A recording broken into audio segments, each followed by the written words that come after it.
बच्चों का कॉन्फिडेंस कम कर देती हैं ये 10 बातें। Never say these words to kids.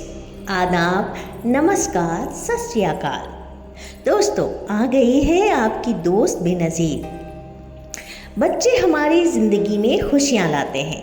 ऐसे में आपकी भी जिम्मेदारी बनती है कि बच्चों की ज़िंदगी में हमेशा खुशियाँ लाए। बच्चों को खुश करने के लिए हम मजाक में ऐसी बातें कह देते हैं जिनका असर उनके दिमाग पर पड़ता है। जैसा कि हम सभी जानते हैं कि छोटे बच्चे हर बात को दिल पर ले लेते हैं।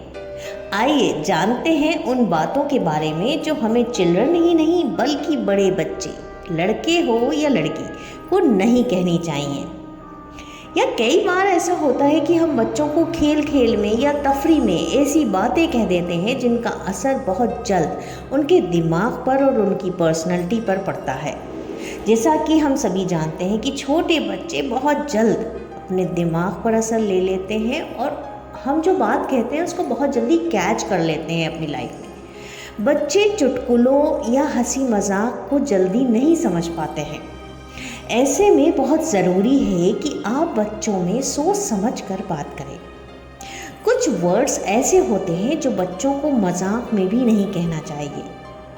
बच्चों का सेल्फ कॉन्फिडेंस कम कर देती हैं ये 10 बातें। बच्चों का सेल्फ कॉन्फिडेंस डाउन करती हैं आपकी ये बातें। Never say these words to kids. आपने कुछ लोगों को देखा होगा कि टैलेंट होने के बाद भी उनमें कॉन्फिडेंस की कमी होती है। इसकी कई वजह हो सकती हैं, लेकिन बचपन में कुछ चीज़ें इसके लिए भी जिम्मेदार होती हैं। ऐसे में हर माँ बाप को कुछ बातों का ध्यान रखना चाहिए। नंबर 1 पर है, तुम पागल हो। ज़्यादातर लोगों के पास ये डायलॉग होता है, लेकिन बच्चों से ऐसी बातें कभी ना करें। ऐसा कहने से बच्चा हीन महसूस कर सकता है। इससे बच्चों का कॉन्फिडेंस कम हो सकता है। नंबर 2, तुम किसी काम के नहीं हो। अगर आप हमेशा अपने बच्चों को किसी काम को परफेक्ट ना कर पाने की वजह से ऐसा कहते हैं तो इस आदत को छोड़ दें फौरी तौर पर। इससे आपका बच्चा खुद को दूसरों से कम समझने लगेगा। नंबर 3, बच्चों को गाली देना।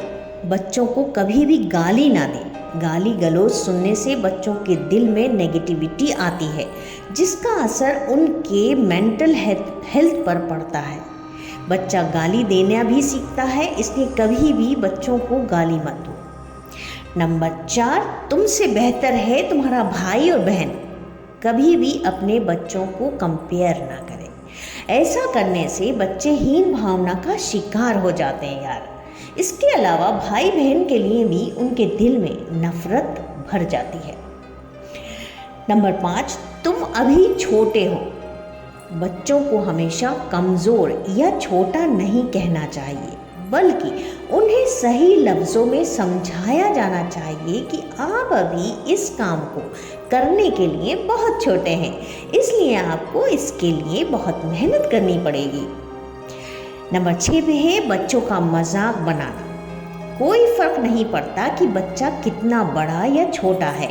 ये नज़रिए के साथ साथ उम्र पर भी डिपेंड करता है। फॉर एग्जाम्पल, बिस्तर में कूदना, फुटबॉल को लात मारना छोटा हो सकता है, लेकिन एक बच्चे के लिए ये चीज़ें बहुत मायने रखती हैं। आपको कभी भी बच्चे की छोटी छोटी बातों का मजाक नहीं उड़ाना चाहिए। नंबर 7, दूसरे बच्चों से कंपेयर कतई ना करें। हर बच्चा प्यारा होता है। हर किसी की अलग अलग आदतें होती हैं, लेकिन बचपन में एक आदत आम होती है, यानी उनके बड़े यानी माँ बाप हो या बड़े भाई बहन हो, जब दूसरे बच्चों को अच्छा बताते हैं तो इसे अपने दिमाग में ले लेते हैं। ऐसे में बच्चे दूसरे बच्चों से चिढ़ने लगते हैं या वे खुद को हीन समझने लगते हैं। इसलिए बच्चों को कंपेयर कभी ना करें। नंबर 8, हर किसी में कमी निकालना, यानी उनके हर काम में कमी निकालना। बचपन में किसी भी काम को बखूबी करने से ज़्यादा ज़रूरी है कि बच्चे कोई ना कोई एक्टिविटी करते रहें। ऐसा करने से बच्चे की एनर्जी सही रास्ते में जाती है।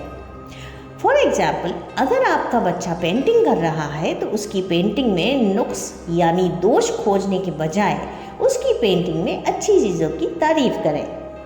नंबर 9, दूसरों के सामने बच्चे की बुराई करना। कई माता पिता अपने बच्चों की शिकायतें दूसरे लोगों या आस पड़ोस में करते रहते हैं। कई बार माता पिता ऐसा मजाक के तौर पर या सिर्फ गपशप करने के इरादे से करते हैं, लेकिन ये बातें बच्चे के मन में घर कर जाती हैं और उनका कॉन्फिडेंस डगमगाने लगता है। नंबर 10, बच्चों को छोटी छोटी बातों पर पीटना। बचपन में की गई कोई भी गलती इतनी बड़ी नहीं होती यार कि उसे बच्चों को पीट पीट कर समझाना पड़े। बच्चों को हर छोटी छोटी बात पर पीटने से वो अपने आप को सिक्योर महसूस नहीं करते। उन्हें हमेशा लगता है कि वे बहुत बुरे हैं और उनके माता पिता उन्हें बिल्कुल पसंद नहीं करते। साथ ही उनमें इनसिक्योरिटी इस कदर बढ़ जाती है कि वो डरने लगते हैं। वीडियो के आखिर में आपकी दोस्त बेनज़ीर कहना ये चाहती है कि बल्कि ऐसा कहा जाता है कि पालन पोषण का मतलब न सिर्फ बच्चे को पैदा कर देना और उसका पालन पोषण करना है, बल्कि पालन पोषण का भी हमारे मुआशरे यानी समाज के लिए एक बड़ी जिम्मेदारी है। बच्चों की अच्छी परवरिश भी एक अच्छे समाज की नींव होती है। आप बच्चों को बचपन में जो कुछ भी पढ़ाते हैं वो बातें उनके दिमाग में छप जाती हैं। बचपन के अनुभव और पालन पोषण भी बड़े होने पर उनकी पर्सनैलिटी के लिए जिम्मेदार होते हैं। तो प्लीज़ इन बातों का पालन करें और अपने बच्चों की परवरिश सही तरीके से करें। वो बड़े होकर नाम कमा सकें और अच्छे से ज़िंदगी गुजार सकें। और हाँ, अगर आपको ये मालूमात अच्छी लगी हो तो इसे अपने फ्रेंड्स और अपने पेरेंट्स और अपने फ्रेंड सर्कल पर ज़रूर शेयर करें। तो इसी के साथ अपनी दोस्त बेनज़ीर को इजाज़त दीजिए। अल्लाह हाफिज़।